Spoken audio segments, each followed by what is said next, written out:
છે। નજર કરીએ આજના સમાચાર પર। રાજકોટ અગ્નિકાંડ બાદ જાગેલ આણંદ જિલ્લાના તંત્ર દ્વારા 3 પ્રોપર્ટી સીલ કરાઈ। આણંદ જિલ્લાના ઉમરેઠના ઓડ ચોકડી પર આવેલ જી માર્ટમાં ચેકિંગ હાથ ધરાયું। ઉમરેઠ મામલતદાર, ઉમરેઠ તાલુકા વિકાસ અધિકારી, ઉમરેઠ ચીફ ઓફિસર સહિત તપાસ કમિટી દ્વારા ચેકિંગ હાથ ધરવામાં આવ્યું। તપાસમાં જી માર્ટમાં ફાયર સુવિધા, ફાયર ઇમરજન્સી એક્ઝિટ સહિતની અનેક ખામીયુક્ત બાબતો ધ્યાનમાં આવતા તપાસ કમિટી દ્વારા તાત્કાલિક અસરથી જી માર્ટને સીલ કરાયું। સાથે પ્રમુખ ટ્યુશન ક્લાસીસને પણ સીલ કરવામાં આવ્યું હતું। ઉમરેઠ મામલતદાર અને તેમની ટીમ દ્વારા આદર્શ ગેસ્ટ હાઉસ, પ્રમુખ ટ્યુશન ક્લાસીસ અને જી માર્ટને સીલ કરવામાં આવ્યું હતું।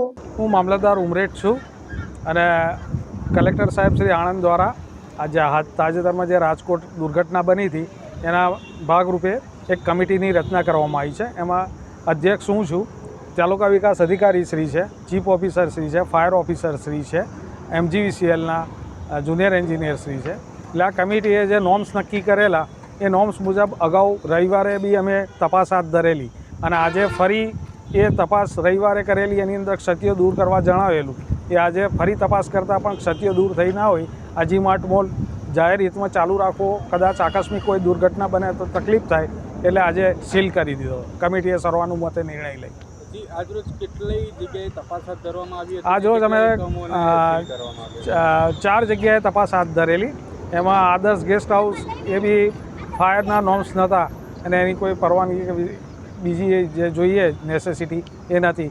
છતાં એક આ પ્રમુખ ટ્યુશન ક્લાસીસ હતા એ બી કોઈ પરવાનગી રજૂ નથી કરી, એ પણ રવિવારે અમે એમને તપાસમાં જાહેરમાં તપાસ કરેલી અને એમનું નિવેદન બી લીધેલું। આજ દિન સુધી કોઈ રજૂ નથી કર્યું એમણે દસ્તાવેજી પુરાવા।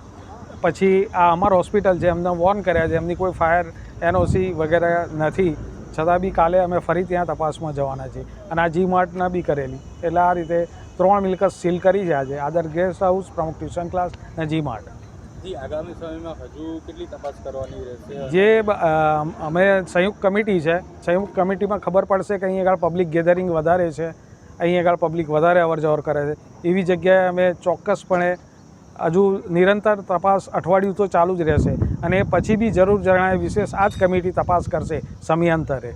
જી, ઉમરેઠ તાલુકાની પ્રજાને અને જે એકમો ધરાવે છે તેવા લોકોને શું સંદેશો આપશો? બસ એ લોકોને એક જ સંદેશો આપીએ છીએ કે જે જાહેર હિત એટલે જાહેર પ્રજા માટે જે ફાયર સેફ્ટીના નોર્મ્સ છે, જે એમની સલામતી માટેના જે નોર્મ્સ છે એ પાળે તો એમાં અમને તંત્રને કોઈ વાંધો નથી, પણ એ જાહેર જનતાને કોઈ જોખમ ના થવું જોઈએ એવી રીતે ચલાવે।